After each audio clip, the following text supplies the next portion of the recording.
দেখো আমরা প্রথমে লিখে নিয়েছি, দেখো শ্রেণী সীমানা কুড়ি সংখ্যা F1 শ্রেণী মধ্যক xi আর x1 F1, মানে এই দুটোকে গুণ করে লিখব।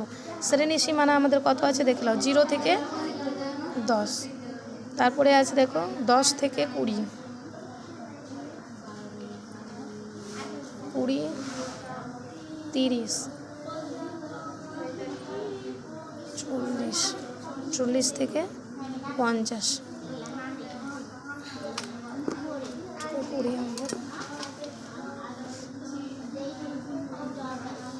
এখানে দেখো পরিসংখ্যা কী কী দেওয়া আছে দেখে নাও, 4, 6, 10, 6, 4। এবার আমরা দেখো শ্রেণী মধ্যক বের করব, এই দুটোকে আমরা কি করব, যোগ করব। দেখে নাও, বুঝতে পেরেছো মেঘদার? দেখো 2 দিয়ে 10, 10কে 2 দিয়ে করলে কত হয়, 5। আমাদের এখানে কত বসবে, 5। তারপরে এটা দেখো 10 যোগ 20 বাই 2 সমান কত, 30-এর 2 সমান 15, কত 15। তো এখানে কত হলো, 15। এবার এটা আর করে দেখাচ্ছি না, বুঝতে পেরেছো? 20 আর 30 50, 50 2 25, বুঝতে পারছো? তারপর দেখো 30 আর 40 কত, 70, 70কে 2 দিয়ে করলে 35। তারপর 40 আর 50 90, 90কে 2 দিয়ে 45, বুঝতে পারলে?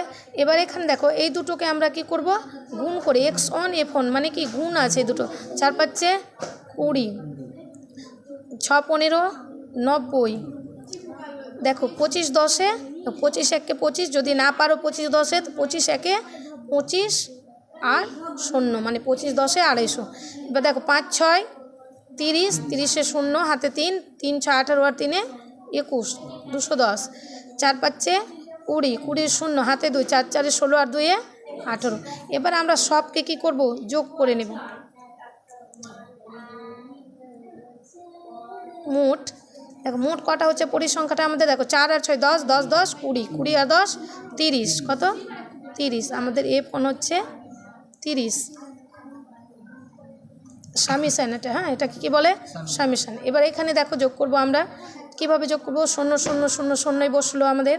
তারপরে দেখো 2 আর 9 11, 11 আর 5 16, 16 1 17, 17 আর 8 17 আর 8 20 25, 25-এর 5 হাতে কত থাকলো, 2 2 2 4 আর 1 5 5 আর 2-এ 7, 750। সামিশান F1 x1 মানে কত হচ্ছে, 750। এটা এইদিকে যাবে। হ্যাঁ, এবার আমরা দেখো আমাদেরকে বলেছে কি বের করতে বলেছে, প্রত্যক্ষ পদ্ধতিতে গড়। তো আমরা লিখব অতএব গড় সমান, আমরা কি জানি, সামিশান F1 x1 বাই আমাদের হচ্ছে F1, বুঝতে পারলে? এটা আমাদের সূত্র, তোমরা জানো। দেখো এখানে এবার দেখো F1 x1 এর মান কত, 750, আর এখানে হচ্ছে 30। আমরা কিভাবে করব, 0 0 কেটে দিলাম, 3 মানে 3 দিয়ে যদি কাটি তো 3 দুগুণে 6, 1 বাঁচলো 15 হলো, 3 5 15, মানে আমাদের কত হলো 25। উত্তর কত, 25, বুঝতে পারলে? হয়ে গেল আমাদের প্রত্যক্ষ গড়। তো আমরা লিখব নির্ণেয় গড় সমান 25।